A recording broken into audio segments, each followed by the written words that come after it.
Hello, this is my demonstration on how to make a stencil out of cardboard. This is a project that we did in class, in my printmaking class, and I'm just going to run down the steps for you. You want to start with a design. You want to have in mind a design that's going to work well in a stencil. I had you guys do these designs in your sketchbook to just sort of brainstorm and see what would work. For a good stencil, you want to have a really strong, recognizable silhouette. That's why I had you guys shade them in too, because then you can kind of see how it works looking like a stencil. And you don't want it to be too complicated because you might find yourself getting a little frustrated. Here's another one that I made that came out pretty good. It's a dragon.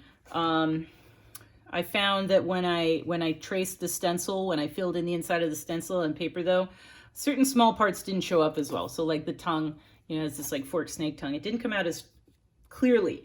This one, however, came out really clear with a lot of different media. You can use paint, you can use pencil, you can use different stuff. So think about what you can do that's going to show up really clearly, because if it's, you fill in your stencil on the, on the surface and it doesn't read clearly, you might be frustrated.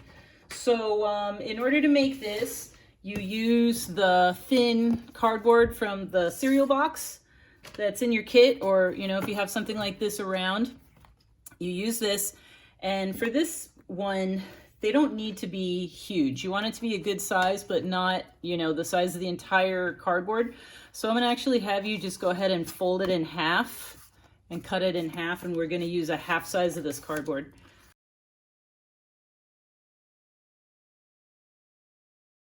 I'm going to use the part that doesn't have the paper peeling off.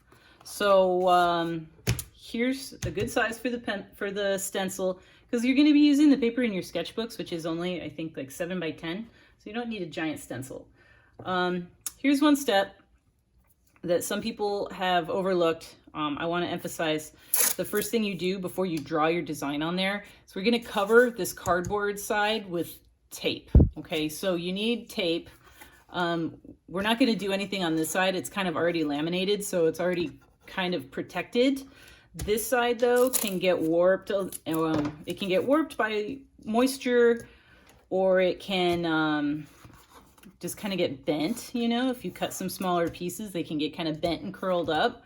So take your tape and you're gonna cover one side with a layer of it. And it's almost gonna be like a laminated layer of masking tape that you're still gonna be able to draw on top of and cut out, your design.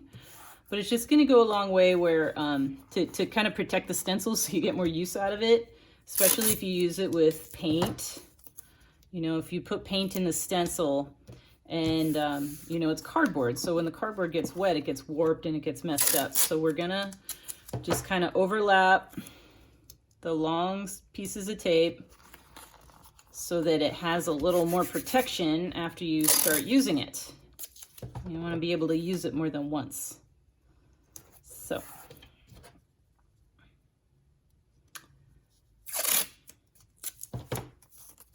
Okay, sorry I didn't tear off all this tape in advance. This part's kind of long.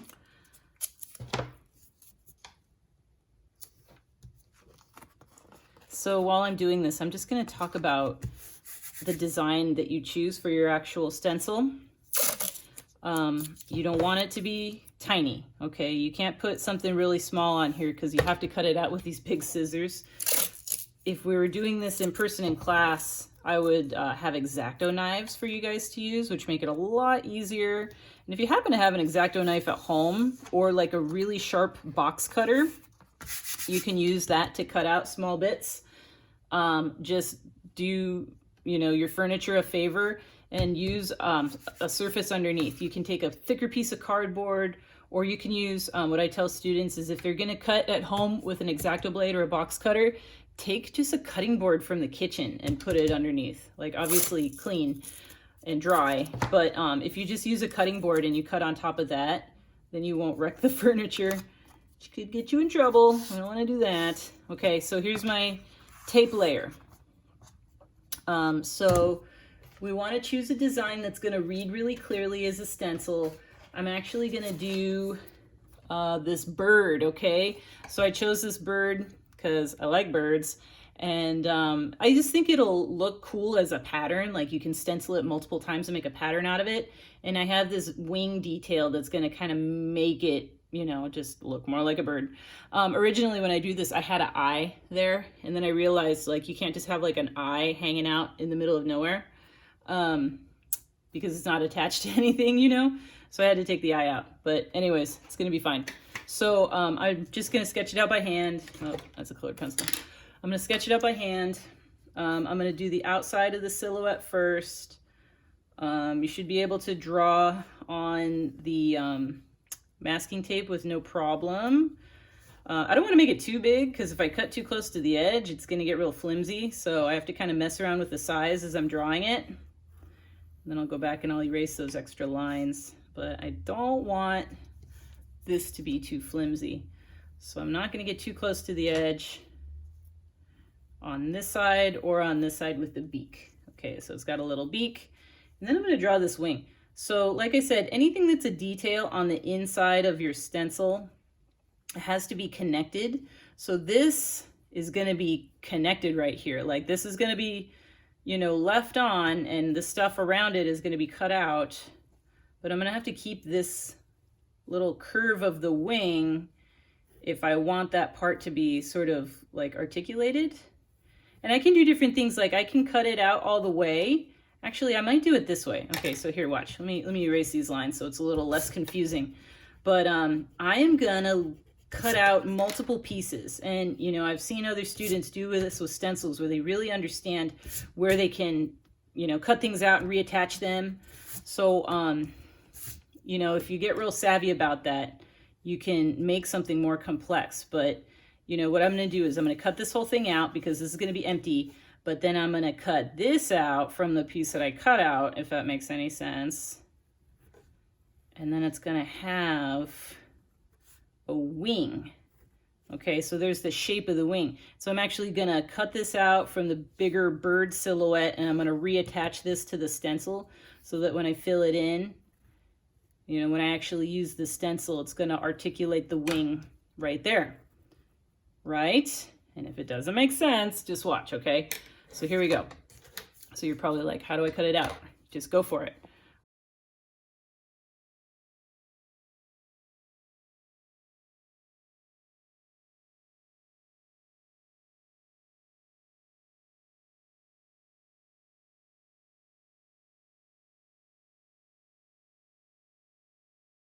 Ta-da.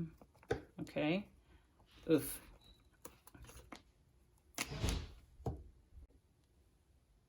Okay, so as you can see, the whole shape is cut out, the main shape, and now I'm going to cut out this little wing, and I'll just show you how I'm going to reattach it. I'm sure you're probably getting the idea by now. Try my best not to bend everything here.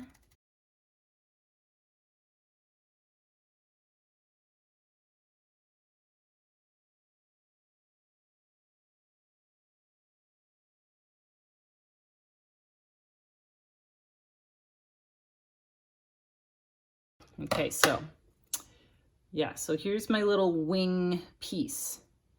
And it came off of right here, so you can see it fits right back on there. And that's the stencil, right? So that's the stencil. And, you know, I think I might just shave off a little bit of this and just make it a little more delicate. I kind of didn't cut right against my line. So I'm just gonna shave this down a tad bit. Make it look a little more kind of the shape I want it to be. And the smoothness I want it to be. And here this kind of got cut a little too thick right here. Okay, so there we go. So I'm fitting it back on here where it's supposed to go. And I'm going to use the tape to put everything back together. In fact, you're going to use tape to kind of reinforce it as well. So actually first I'm going to go ahead and tape up this opening where I started cutting it in the first place. And don't be afraid to layer the tape on a little bit to make it as strong as you can get it. Don't do kind of a flimsy job. You want it to be reinforced because you want this to last. So I'm gonna layer a couple pieces of tape on this side. And I'm gonna go over the edge. And I'm even gonna put at least one piece of tape on the other side. Just, you know, the less flimsy it is, the more kind of enjoyable it is to use and the longer it'll last, okay? So there's that part. Now I'm gonna do some more kind of precision work and attach this little piece right here. So I'm gonna use little tiny pieces of tape. Oof, hold on. Little tiny pieces of tape, here we go. Okay. And try to make it so it looks seamless, you know? I don't want the edges where it was cut and stuff to like show up, if that makes any sense. I don't think that's actually where it was supposed to fit, so I'm gonna move it up a little bit. Seems to fit a little better here. So it kind of wants to warp a little bit and stick up. I think it might be because I was trying to tape it onto the wrong spot. I'm trying to put it right back of where I cut it off from. I'm gonna tape on this side too, little teeny pieces. And if you see the tape sticking up, you just kind of press it down and try to smooth it out. But that's pretty much it. I mean, the rest of it is just going around and reinforcing things. I want to make this as sturdy as I can. And the other thing that I recommend, here, let me just kind of go over these edges right here one more time. The other thing that I recommend is if you have a point that comes out, let me zoom in right here.